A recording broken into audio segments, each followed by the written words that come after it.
Olá pessoal, vamos a mais uma videoaula. Vamos falar agora do capítulo 8, que fala sobre distribuição e diversidade étnico-cultural brasileira. Muito bem, estamos na 9ª semana de quarentena e a gente está caminhando aí para o finalzinho da apostila, né? Então, vou falar um pouquinho do nosso país, que fala da composição étnica, tá? E para a gente poder entender isso melhor, né, eu vou falar para vocês assim, de uma forma resumida, né? Em termos gerais, segundo o censo de 2010, a maioria da população brasileira é representada por brancos, pardos e negros. Aí vocês estão vendo aí essa tabela, né? Falando sobre a composição que a gente tem aqui, além dessas três que eu estou colocando para vocês aí, de brancos, pardos e negros. A gente tem também os indígenas e também alguns não se declaram, né? Não pesquisa, né? Quando se faz do IBGE, eles não se autodenominam, não sabem responder sobre a questão da etnia. No entanto, pela primeira vez, os brancos representam menos da metade da população. Isso é muito relevante, pois desde os anos de 1940 esse índice não era tão baixo. Esse fato nos possibilita afirmar que a própria identidade étnica mudou e que aqueles que se consideravam de certo grupo podem se reconhecer de maneira diferente hoje. Então, assim, tinha muitos que se falavam, né, que eram brancos, isso e aquilo, e que hoje acabam aceitando que são pardos, né? E muitos também acabam não escondendo a sua origem, né, e assumindo a sua questão da raça, né, de serem negros e tudo mais. Mas aqui a gente fala sobre uma mistura muito grande no nosso território, né? Uma miscigenação. É o nome que se dá a essa mistura, né? Você pode, até uma informação que uma vez eu escutei numa rádio, falando sobre um dos passaportes mais caros do mundo para se falsificar. Isso dentro do mundo do crime, né? Porque qualquer um cidadão no mundo pode se dizer que é brasileiro. Não tem negro no Brasil? Tem. Então o africano pode dizer que é brasileiro. Não tem asiático no Brasil? Tem. Então um japonês, um coreano, um chinês pode falar que é brasileiro. E passa. Um brancão louro de olho azul, alemão, pode falar que ele é brasileiro? Pode. Ele pode falsificar um passaporte e dizer que é brasileiro. Então, assim, nós somos um dos povos mais miscigenados do mundo, né? Essa mistura entre raças que resultou na população que a gente tem aqui. E para a gente poder entender esse conceito direitinho, olha só: miscigenação, mistura de raças, processo ou efeito de miscigenar, de misturar raças, através do cruzamento de pessoas de diferentes etnias, tá? Mestiçagem, também é uma palavra muito usada. Ação ou efeito de miscigenar, de cruzar uma raça com outra, ok? Então, aqui a gente tem uma mistura muito grande de povos, né? Mas começamos a falar dos que deram origem a isso tudo. O nosso povo nativo, né? Apelidado ou intitulados de índios, né? Pelos portugueses, pelos europeus em geral. Quando eles chegaram aqui, né, os portugueses já encontraram esse povo aqui. No período colonial, muitas hipóteses foram levantadas sobre a origem dos índios. Uns acreditavam que eram todos descendentes das tribos perdidas de Israel. Outros duvidavam até que fossem humanos, né? Mas em 1537, o Papa Paulo III proclamou a humanidade dos índios. Olha só, né? Que estranho, né? Atualmente, no entanto, sabe-se mais sobre as origens dos povos das Américas.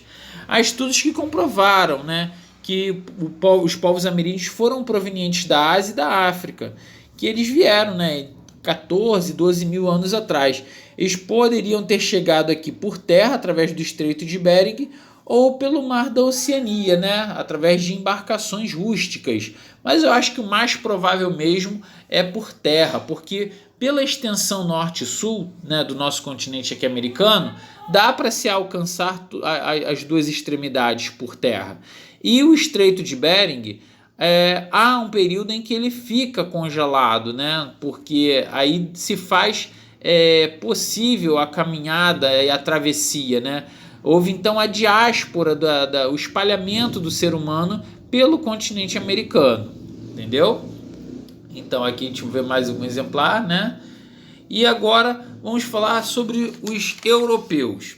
Olha só, os primeiros europeus que desembarcaram no Brasil foram os portugueses. Assim como os espanhóis, eles buscavam novas rotas de comércio, né? Então, assim, há uma explicação entre os espanhóis e os portugueses que eles vieram propositalmente desbravando os mares em busca de novas rotas comerciais. Porém, havia também uma justificativa que eles chegaram aqui por acaso, né?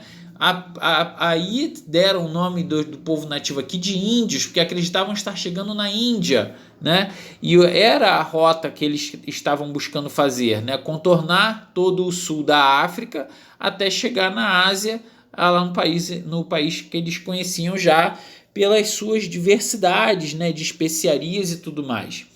Mas aí, né, havia também essa questão da Terra ser plana, né, que havia essa especulação, e de que no oceano, através da linha do horizonte, ali havia um grande abismo. Então eles não eram audaciosos a ponto de tentar atravessar. Então por isso há algumas especulações por historiadores de que foi um acidente de percurso, né? Vamos lembrar de embarcações rústicas, né, que estavam a remo e a vela, e eles podem ter sim pego uma corrente de vento, uma corrente marítima, que foram empurrados a atravessar o Oceano Atlântico e acabaram chegando aqui no continente americano, né? E por isso eles acreditavam estar chegando na Índia. Já alguns historiadores afirmam que não, foi propositalmente, eles vieram em busca de novas rotas comerciais, né, pensando em chegar num novo mundo, e aí apelidaram aqui de Novo Mundo. A princípio, tem uma novelinha sendo reprisada aí chamada Novo Mundo, né, que fala um pouquinho da nossa história também. Muito bem, os negros, pessoal, eles tiveram um papel importantíssimo na nossa sociedade, né? Infelizmente, de uma forma triste que eles foram escravizados e trazidos forçados para o nosso continente. Então, assim, chefes políticos e mercadores da África Centro-Ocidental, atualmente, né, é o distrito, é o país Angola, forneceram a maior parte dos africanos a serem escravizados em toda a América Portuguesa e demais regiões colonizadas por nações europeias, franceses, espanhóis e tudo mais, né? Com a exploração europeia na costa da África, os nativos começaram a ser escravizados e levados para o Novo Mundo, aqui o continente americano, né? Pela necessidade de mão de obra em massa nas colônias. E aí eles eram escravizados e trazidos para cá. Era uma parte triste da nossa história, né? Um dos últimos países a abolir a escravidão foi o Brasil, e a gente tem aí uma conta, né? Uma dívida com esse povo, e a gente, por esse motivo todo, o nosso respeito, porque foram tidos ou vistos, né, como raça inferior simplesmente por conta da cor da pele, tendo em vista que não há diferença entre seres humanos. O sangue é o mesmo, os órgãos são o mesmo, a formação é a mesma. Então, só por conta da cor da pele ser diferente, eram intitulados como raça inferior, escravizados e trabalhando até a morte muitas das vezes, né? E quando se negavam, eram executados. É uma parte triste da nossa história. Mas como eles colaboraram, né, para o nosso crescimento. Então, assim, a nossa eterna gratidão, a nossa dívida, né, nosso reconhecimento a esse povo que nos ajudou a ser o que somos hoje, né? O Brasil não seria o mesmo sem eles. E agora a gente vai falar dos asiáticos. Muito bem, pessoal, a imigração japonesa no Brasil, ela teve o seu início, né, a partir dos anos de 1908. E hoje, aqui no Brasil, pasmem, é a segunda maior quantidade de japoneses no mundo, só perde para o próprio território, só para o próprio Japão. Então, assim, tirando o Japão, aqui no Brasil, principalmente em São Paulo, nós temos a maior concentração de japoneses. E vamos falar de uma maneira em geral, de asiáticos, né? E essa imigração teve relacionada ao avanço, né, no processo de modernização do campo, né, lá no Japão. Houve desemprego em massa. A gente pode falar até sobre o êxodo rural que aconteceu lá, né, a questão da mecanização e foi empurrando os japoneses para fora, porque aí não havia emprego, havia uma crise muito grande, e aqui o Brasil promovia, né, uma campanha de estímulo à imigração para poder conseguir aumentar a produção de café, né, que acabava necessitando cada vez mais. E aí já havia ocorrido a abolição dos escravos. Então, assim, havia uma proposta do governo brasileiro de trazer imigrantes, né, para o Brasil para poder facilitar a questão da produção, aumentar a produção. E outra também, né? Quando a gente fala sobre essa questão da nossa dívida com a população, né, a raça negra, principalmente africanos, né, que vieram para cá, é porque houve no entendimento do Brasil também o branqueamento da população. Estavam incomodados com a quantidade de negros que tinham aqui. Então houve um incentivo para europeus e asiáticos a povoar o nosso território para diminuir a quantidade de negros. Olha só que feio, né? Um preconceito já desde aquela época. Então aqui é uma imagenzinha de São Paulo, né? No bairro que a gente vê que tem até a mesma cultura das lanternas na rua, né? Que lembra muito essa questão da civilização japonesa.